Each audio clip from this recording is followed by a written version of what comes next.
আকাশবাণী খবর পড়ছে সুদীপ বসু। এখনকার বিশেষ বিশেষ খবর হল, প্রধানমন্ত্রী নরেন্দ্র মোদী কেন্দ্রীয় মন্ত্রিসভার সিদ্ধান্তে সন্তোষ ব্যক্ত করে বলেছেন, অনুমোদিত ক্রেডিট গ্যারান্টি স্কিম ভারতীয় সামগ্রীকে যেমন বিশ্ববাজারে পৌঁছে দেবে, তেমনই ব্যবসা পরিচালনাও সহজ হবে।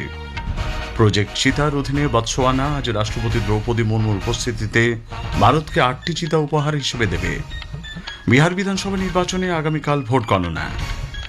বাংলাদেশে মানবতা বিরোধী অপরাধ মামলায় আন্তর্জাতিক অপরাধ ট্রাইব্যুনাল আগামী 17 নভেম্বর রায় ঘোষণা করবে। মার্কিন যুক্তরাষ্ট্রের 43 দিনের দীর্ঘতম সরকারি অচলাবস্থার অবসান হয়েছে। ভারত ও দক্ষিণ আফ্রিকার মধ্যে 2 ম্যাচের টেস্ট সিরিজের প্রথমটি আগামীকাল কলকাতার ইডেন গার্ডেন্সে শুরু হচ্ছে। আসছি বিস্তারিত খবরে।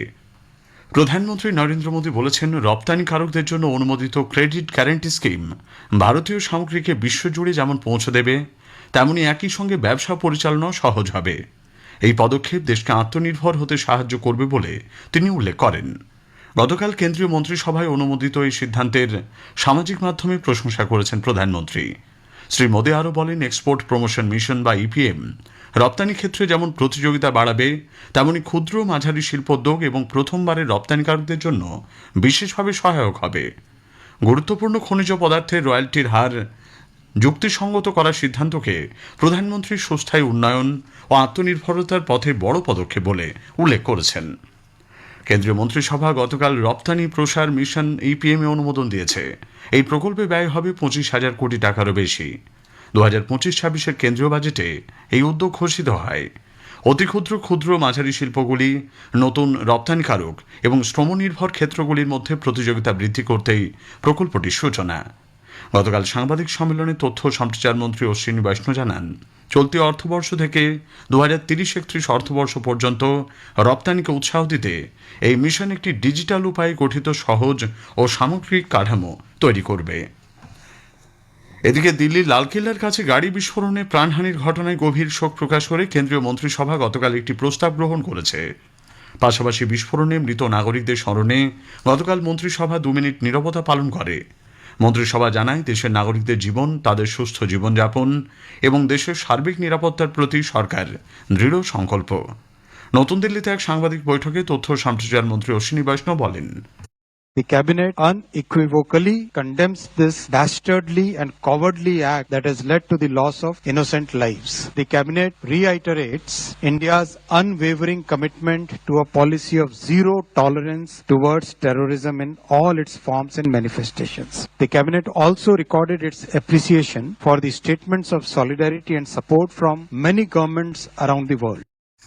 দিল্লি বিস্ফোরণের পর ভারতের প্রতি সমর্থন ও সংহতি জানানোয় বিদেশমন্ত্রী ডক্টর এস জয়শঙ্কর, দক্ষিণ কোরিয়ার বিদেশমন্ত্রী চৌ হিউন এবং সিঙ্গাপুরের বিদেশমন্ত্রী ভিভিয়ান বালাকৃষ্ণনের প্রতি কৃতজ্ঞতা প্রকাশ করেছেন। সামাজিক মাধ্যমে এক পোস্টে ডক্টর জয়শঙ্কর বলেছেন, ভারত, সিঙ্গাপুর ও দক্ষিণ কোরিয়ার এই সহমর্মিতার জন্য কৃতজ্ঞ। নিরাপত্তার কারণে দিল্লির লালকেল্লা মেট্রো স্টেশন পরবর্তী নির্দেশ না দেওয়া পর্যন্ত বন্ধ থাকবে বলে মেট্রো রেল কর্পোরেশন জানিয়েছে। সোশ্যাল মিডিয়ায় এক পোস্টে মেট্রো রেল বলেছে, অন্যান্য সব স্টেশনের কাজকর্ম স্বাভাবিক থাকবে। উল্লেখ্য, গত সোমবার লালকেল্লা মেট্রো স্টেশনের কাছেই গাড়িতে বিস্ফোরণের পর ওই স্টেশনটি বন্ধ করে দেওয়া হয়। দক্ষিণ পশ্চিম দিল্লির মহিপালপুরে আজ সকালে বাসের টায়ার প্রবল শব্দে ফেটে গেলে স্থানীয়দের মধ্যে আতঙ্ক ছড়ায়। দমকল বিভাগ সূত্রে জানানো হয়েছে, সকাল 9:18 নাগাদ খবর পেয়ে দমকলে 3টি ইঞ্জিন সেখানে যায়, তবে সন্দেহজনক কিছুই পাওয়া যায়নি। তল্লাশির পর পুলিশ জানিয়েছে, ধলাকুয়াগামী একটি ডিটিসি বাসের টায়ার ফেটে গেলে এই বিকট আওয়াজের সৃষ্টি হয়। প্রজেক্ট চিতার অধীনে বতসোয়ানা আজ ভারতকে 8টি চিতা উপহার দেবে। রাষ্ট্রপতি দ্রৌপদী মুর্মুর উপস্থিতিতে একটি অনুষ্ঠানে চিতাগুলির প্রতীকীয় হস্তান্তর করা হবে। গতকাল গ্যাবরনে বতসোয়ানা রাষ্ট্রপতি ডুমা বোকোর সঙ্গে দ্বিপাক্ষিক বৈঠকে এই হস্তান্তরের কথা ঘোষণা করা হয়। দুই দেশের মধ্যে বন্য পশু সংরক্ষণে দ্বিপাক্ষিক অংশীদারিত্বে এটি নতুন অধ্যায়ের সূচনা করবে বলে মনে করা হচ্ছে। এই হস্তান্তরের ফলে ভারতে চিতার সংখ্যাও বৃদ্ধি পাবে। প্রধানমন্ত্রী নরেন্দ্র মোদী মাসের 19 তারিখ তামিলনাড়ুর কোয়েম্বাটুর সফরে যাবেন। তিনি সেখানে দক্ষিণ ভারত প্রাকৃতিক কৃষি সম্মেলনে বক্তব্য রাখবেন। তামিলনাড়ুর কৃষক সংগঠনগুলি এই সম্মেলনের আয়োজন করছে। প্রধানমন্ত্রী দক্ষিণ ভারতের 50 জন জৈব কৃষি বিশেষজ্ঞ ও বিজ্ঞানীর সঙ্গে মতবিনিময় করবেন। সম্মেলনে বিস্তৃত প্রাকৃতিক কৃষি নীতি নির্ধারণ করা হবে। বিহার বিধানসভা নির্বাচনের ভোট গণনা আগামীকাল। রাজ্যের 38টি জেলা 46টি গণনা কেন্দ্রে ভোট গণনা করা হবে। প্রার্থীদের রাজনৈতিক ভাগ্য বন্দী হয়ে থাকা ইলেকট্রনিক ভোটিং মেশিনগুলিকে কড়া নিরাপত্তায় স্ট্রং রুমে রাখা হয়েছে। ভোট গণনা শুরু হবে সকাল 8টায়। ফসলের অবশিষ্টাংশ পোড়ানো বন্ধে কী পদক্ষেপ নেওয়া হয়েছে তা পাঞ্জাব ও হরিয়ানা সরকারকে জানাতে সুপ্রিম কোর্ট স্পষ্ট নির্দেশ দিয়েছে। ফসলের অবশিষ্টাংশ পোড়ানোই দিল্লি জাতীয় রাজধানী অঞ্চলের বায়ু দূষণের বড় কারণ। প্রধান বিচারপতি বি.আর. গাভাই এবং বিচারপতি কে বিনোদ চন্দ্রনের বেঞ্চ জানিয়েছে, আগামী সপ্তাহে দিল্লি এনসিআরের বায়ু দূষণ নিয়ে শুনানি হবে। তখনই দুই রাজ্যকে রিপোর্ট আদালতে জমা দিতে বলা হয়েছে। পাঞ্জাব দূষণ নিয়ন্ত্রণ পর্ষদ পিপিসিবি রাজ্যে প্লাস্টিক দূষণ কমাতে দেশের প্রথম বিশেষ ধরনের উদ্যোগ নিয়েছে। মোহালি, জলন্ধর, লুধিয়ানা, অমৃতসর, পাটিয়ালা এবং ভাতিন্ডায় পর্ষদ প্লাস্টিক ওয়েস্ট ব্র্যান্ড অডিট 2025 পরিচালনা করেছে। সমীক্ষায় কোন কোম্পানি সবথেকে বেশি প্লাস্টিক বর্জ্য তৈরি করছে সে বিষয়ে বিস্তারিত তথ্য উঠে এসেছে। দেখা গেছে 14টি বড় কোম্পানি, যার মধ্যে 4টি বহুজাতিক সংস্থা, পুনর্ব্যবহার কঠিন এমন প্লাস্টিকের প্রধান উৎস। কেন্দ্রীয় সরকার সিকিমের লেপচা সম্প্রদায় 2টি বাদ্যযন্ত্র টুংবুক এবং পুমটং পুলিটকে জিওগ্রাফিক্যাল ইন্ডিকেশন নিবন্ধীকরণ করেছে। টুংবুক একটি 3 তারযুক্ত বাদ্যযন্ত্র এবং পুমটং পুলিট একটি বাঁশের তৈরি বাঁশি। গত 5ই নভেম্বর কেন্দ্রীয় সরকারের ভৌগোলিক নির্দেশক রেজিস্ট্রির বাদ্যযন্ত্র বিভাগের অধীনে এগুলির আনুষ্ঠানিক নথিভুক্তি হয়েছে। বাংলাদেশে আন্তর্জাতিক অপরাধ ট্রাইব্যুনাল আজ ঘোষণা করেছে যে আগামী সোমবার 17ই নভেম্বর তারা মানবতা বিরোধী অপরাধ মামলার রায় ঘোষণা করবে। অপসারিত প্রধানমন্ত্রী শেখ হাসিনা এবং তার 2 প্রাক্তন শীর্ষ সহযোগীর বিরুদ্ধে মামলায় ট্রাইব্যুনাল 1-এর 3 সদস্যের বিচারক প্যানেল রায়দানের এই তারিখ নির্দিষ্ট করেছে। শেখ হাসিনার পাশাপাশি প্রাক্তন স্বরাষ্ট্রমন্ত্রী আসাদুজ্জামান খান কামাল এবং প্রাক্তন পুলিশ মহানির্দেশক চৌধুরী আবদুল্লাহ আল মামুনের বিরুদ্ধে অভিযোগ আনা হয়েছে। মার্কিন যুক্তরাষ্ট্রে দীর্ঘতম সরকারি অচলাবস্থা সমাপ্ত হয়েছে। রাষ্ট্রপতি ডোনাল্ড ট্রাম্প কংগ্রেসে পাশ হওয়া আইনটিতে স্বাক্ষর করেছেন, ফলে সাময়িকভাবে সরকারের অন্তর্বর্তী কাজকর্মের জন্য অর্থের যোগান নিশ্চিত হয়েছে। রিপাবলিকান ও ডেমোক্র্যাটদের মধ্যে টানাপোড়েনের কারণে টানা 43 দিন সরকার কার্যত অচল ছিল। গতকাল প্রতিনিধি পরিষদ সেনেটে পাশ হওয়া আইন অনুমোদন করলে এই অচলাবস্থা দূর হয়। দেশের শেয়ার বাজারে আজ কিছুটা ঊর্ধ্বগতি। বম্বে শেয়ার বাজারের সূচক সেন্সেক্স শেষ খবর পাওয়া অনুযায়ী 287 পয়েন্ট বেড়ে 84,754 পয়েন্টে রয়েছে। অন্যদিকে জাতীয় শেষ সূচক নিফটি শেষ খবর অনুযায়ী 86 পয়েন্ট বেড়ে 25,962 পয়েন্টে রয়েছে। ঊর্ধ্বগতি টেলিযোগাযোগ, ধাতুর মতো ক্ষেত্রগুলিতে। 31তম কলকাতা আন্তর্জাতিক চলচ্চিত্র উৎসব শেষ হচ্ছে আজ। সেরা ছবি ও সেরা পরিচালকদের সম্মান জানানো হবে বিকেলে রবীন্দ্র সদনে। দুপুরে বাংলা একাডেমি সভাঘরে সুর যখন সিনেমায় পরিণত হয় শীর্ষক আলোচনায় অংশ নিচ্ছেন বিশিষ্ট সুরকার শান্তনু মৈত্র। এবারের উৎসবে 39টি দেশে 215টি ছবি প্রদর্শিত হয় 21টি প্রেক্ষাগৃহে। আসি খেলার খবরে। ভারত ও দক্ষিণ আফ্রিকার মধ্যে 2 ম্যাচের টেস্ট সিরিজের প্রথমটি আগামীকাল থেকে কলকাতার ইডেন গার্ডেন্সে শুরু হচ্ছে।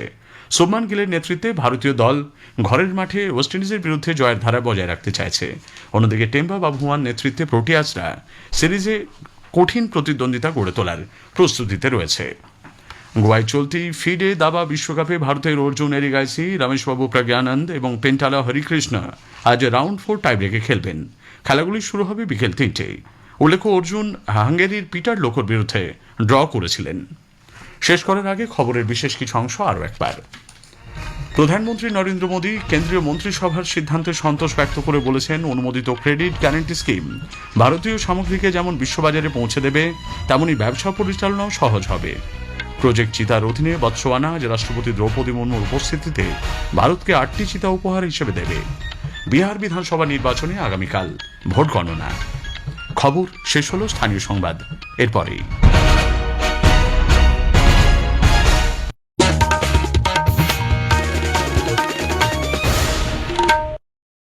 আকাশবাণী কলকাতা স্থানীয় সংবাদ পড়ছি নমামি বসু রুদ্র। ভোটার তালিকায় বিশেষ নিবিড় সংশোধনীর কাজ খতিয়ে দেখতে নির্বাচন কমিশনের প্রতিনিধিরা আগামী সপ্তাহে ফের রাজ্যে আসছেন। কমিশন সূত্রে জানা গেছে, সংশোধনী প্রক্রিয়ায় কোনো ধরনের অনিয়ম বা পক্ষপাতিত্ব যাতে না হয় তা নিশ্চিত করতেই এই সফর। রাজ্যের বিভিন্ন জেলা ও ব্লকে এসআইআর এর অগ্রগতি, বিএলওদের কাজ এবং অভিযোগের নিষ্পত্তি কতদূর এগিয়েছে তা খতিয়ে দেখবেন কমিশনের কর্মকর্তারা। পাকিস্তান ও বাংলাদেশ থেকে লাগাতার হুমকি ফোন তাঁর কাছে আসছে বলে রাজ্যের বিরোধী দলনেতা শুভেন্দু অধিকারী অভিযোগ করেছেন। আজ সকালে বিজেপির দলীয় কর্মসূচিতে উত্তরবঙ্গ রওনা হওয়ার আগে কলকাতা বিমানবন্দরে সাংবাদিকদের তিনি বলেন, বিষয়টি তিনি সঠিক জায়গায় জানিয়েছেন। মুর্শিদাবাদ তো ঘাঁটি। এর আগে আনসারুল বাংলার 7 শেখ ধরা পড়েছে। মাদ্রাসা খুলে 1.5 বছর চালিয়েছে, 3বার তৃণমূলকে ভোট দিয়েছে। এই রাজ্যেই তো খাগড়াগড় বিস্ফোরক। আজকে যারা বড় বড় কথা বলছে, খাগড়াগড়ের সময় কোথায় ছিল তারা? এই রাজ্য হচ্ছে সেফেস্ট প্লেস, এবং এখানে ইসলামিক টেররিজম পশ্চিমবঙ্গ হয় না। তার কারণ এই এক্সট্রিমিস্ট ফোর্সরা মনে করে এটা ওদের সেফ জায়গা, আর আমরা থ্রেট কল খাই। এসআইআর প্রসঙ্গে তিনি বলেন, জেলা প্রাইমারি স্কুল কাউন্সিলের চেয়ারম্যানরা বিএলওদের ওপর প্রভাব খাটানোর চেষ্টা করছে। রাজনৈতিক নেতাদের কথায় প্রভাবিত না হওয়ার আবেদনও জানান তিনি। এসআইআর আবহে একটি সাইবার ক্যাফেতে হানা দিয়ে পুলিশ গতকাল এক ব্যক্তিকে গ্রেপ্তার করে। বাজেয়াপ্ত করা হয় নকল জন্ম মৃত্যু শংসাপত্র সহ একাধিক নকল সরকারি স্ট্যাম্প। এর আগে পুলিশ খড়িবাড়ি গ্রামীণ হাসপাতাল থেকে data entry operator Partha Saha ও তার সহকর্মী নবজিৎ গুহ এবং আরেক সহকর্মীকে গ্রেপ্তার করে। তাদের জিজ্ঞাসাবাদের পর ফাঁসিদেওয়া ব্লকের বিধাননগরে সুব্রত ঘোষের নাম উঠে আসে। এরপরই খড়িবাড়ি থানা ও ফাঁসিদেওয়া থানার পুলিশ যৌথভাবে সুব্রত ঘোষের সাইবার ক্যাফেতে হানা দেয়। দীর্ঘক্ষণ জিজ্ঞাসাবাদের পর পুলিশ সুব্রত ঘোষ ওরফে লিটনকে গ্রেপ্তার করে। তাকে আজ শিলিগুড়ি মহকুমা আদালতে তোলা হচ্ছে। ভারত বাংলাদেশ সীমান্তের কয়েকশো কিলোমিটার এলাকায় কাঁটাতারের বেড়া দেওয়ার দাবিতে দায়ের হওয়া মামলায় রাজ্যের হলফনামা তলব করেছে কলকাতা হাইকোর্ট। ভারপ্রাপ্ত প্রধান বিচারপতি সুজয় পাল ও বিচারপতি পার্থ সারথী সেনের ডিভিশন বেঞ্চ 15 দিনের মধ্যে রাজ্যের বক্তব্য হলফনামা আকারে জমা দেওয়ার নির্দেশ দিয়েছেন। উল্লেখ্য, বাংলাদেশের সঙ্গে পশ্চিমবঙ্গের 2216 কিলোমিটার সীমান্ত এলাকা রয়েছে। এর মধ্যে অনেক জায়গাতেই কাঁটাতারের বেড়া নেই। ফলে রাজ্যের পাশাপাশি দেশে অনুপ্রবেশ ও চোরাচালান বাড়ছে, ক্ষতি হচ্ছে রাষ্ট্রীয় সম্পদের। কেন্দ্রের অতিরিক্ত সলিসিটর জেনারেল অশোক চক্রবর্তী আদালতে জানিয়েছেন, সীমান্তে বেড়া দেবার ব্যাপারে রাজ্য কেন্দ্রীয় সরকারের সঙ্গে সহযোগিতা না করায় সেই কাজ আটকে আছে। এর প্রেক্ষিতেই হাইকোর্টের এই নির্দেশ। আকাশবাণীর সঙ্গীতানুষ্ঠান এবং রামকৃষ্ণ পরমহংসদেবের যত মত তত পথ বাণী চলচ্চিত্রে সঙ্গীত সৃষ্টির মূল প্রেরণা বলে মত প্রকাশ করেছেন বিশিষ্ট সুরকার শান্তনু মৈত্র। কলকাতা আন্তর্জাতিক চলচ্চিত্র উৎসবে সুর যখন সিনেমায় পরিণত হয় শীর্ষক আলোচনায় অংশ নিয়ে তিনি বলেন, প্রথাগত শিক্ষার বাইরেও শুধুমাত্র প্রকৃতি ও মানুষকে ভালোবেসে সঙ্গীত সৃষ্টি সম্ভব। যত মত তত পথ। It's never so much true for scoring films যে কোনো একটা পথ নেই, কিন্তু আমি আমার পথটা বলছি। আমি কি হয়, আমি কখনো স্ক্রিপ্টকে প্রধান জায়গা দিই না, আমি ডিরেক্টরকে প্রধান জায়গা দিই। আমি অসাধারণ স্ক্রিপ্ট পড়েছি অরিন্দম, এত খারাপ সিনেমা হয়েছে কি বলবো তোমাকে। আর আমি খুব অ্যাভারেজ একটা স্ক্রিপ্ট দেখেছি, কিন্তু অসাধারণ সিনেমা হয়েছে। উল্লেখ্য, 31তম কলকাতা আন্তর্জাতিক চলচ্চিত্র উৎসব শেষ হচ্ছে আজ। সেরা ছবি ও সেরা পরিচালকদের সম্মান জানানো হবে বিকেলে রবীন্দ্র সদনে। আন্তর্জাতিক বিভাগে সেরা চলচ্চিত্রটি প্রদর্শিত হবে সন্ধ্যে 7টায় নন্দনের মূল প্রেক্ষাগৃহে। শীতের মৌসুমে প্রবীণ নাগরিকদের নিউমোনিয়া সংক্রমণ রুখতে কেন্দ্র ও রাজ্য সরকার যৌথভাবে প্রবীণদের বিনামূল্যে নিউমোনিয়া ও ফ্লু ভ্যাকসিন দেওয়ার সিদ্ধান্ত নিয়েছে। সার্বিকভাবে চালু করার আগে পরীক্ষামূলকভাবে এই প্রকল্প শুরু হচ্ছে দেশের কিছু নির্বাচিত এলাকায়। রাজ্যে এই কর্মসূচির পাইলট প্রজেক্ট শুরু হচ্ছে দক্ষিণ 24 পরগনার সোনারপুর ব্লকে। সোনারপুরে 6B স্বাস্থ্যকেন্দ্রে এই টিকাকরণ কর্মসূচি চলবে। প্রায় 1500 প্রবীণ নাগরিককে বিনামূল্যে এই টিকা দেওয়ার লক্ষ্যমাত্রা নেওয়া হয়েছে। একই সঙ্গে এরা বিমার আওতায় আসবেন। ভ্যাকসিনের পর কোনো শারীরিক সমস্যা দেখা দিলে বিমার মাধ্যমে তা পূরণ করা হবে। কলকাতা সহ দক্ষিণবঙ্গের প্রায় সব জেলাতেই ভোরের দিকে ভালোই শীত অনুভূত হচ্ছে। কলকাতায় আজ সর্বনিম্ন তাপমাত্রা রেকর্ড করা হয়েছে 17.1 ডিগ্রি সেলসিয়াস। অন্তর্ভুক্তি ও শিক্ষামূলক কর্মসূচির অঙ্গ হিসেবে দার্জিলিং হিমালয়ান রেল ডিএইচআর শিশু দিবস উপলক্ষে আজ থেকে 3 দিনব্যাপী বিশেষ অনুষ্ঠানের আয়োজন করেছে। আগামীকাল অটিজম রয়েছে এমন বিশেষ ক্ষমতাসম্পন্ন শিশুদের নিয়ে শিলিগুড়ি থেকে রংটং পর্যন্ত ঐতিহ্যবাহী ট্রেন যাত্রার আয়োজন করা হয়েছে। কলকাতার ইডেন গার্ডেন্সে আগামীকাল থেকে শুরু হতে চলা ভারত ও দক্ষিণ আফ্রিকার মধ্যে প্রথম ক্রিকেট টেস্টের জন্য ভিড় নিয়ন্ত্রণে কলকাতা পুলিশ স্টেডিয়াম সংলগ্ন বিভিন্ন রাস্তায় যান চলাচল নিয়ন্ত্রণ করবে। সকাল 7টা থেকে মঙ্গলবার সন্ধ্যে 7টা পর্যন্ত strand road, saint George gate road সহ মধ্য কলকাতার ধর্মতলা এলাকার বিভিন্ন রাস্তায় পণ্যবাহী যান চলাচল নিষিদ্ধ করা হয়েছে। স্থানীয় সংবাদ শেষ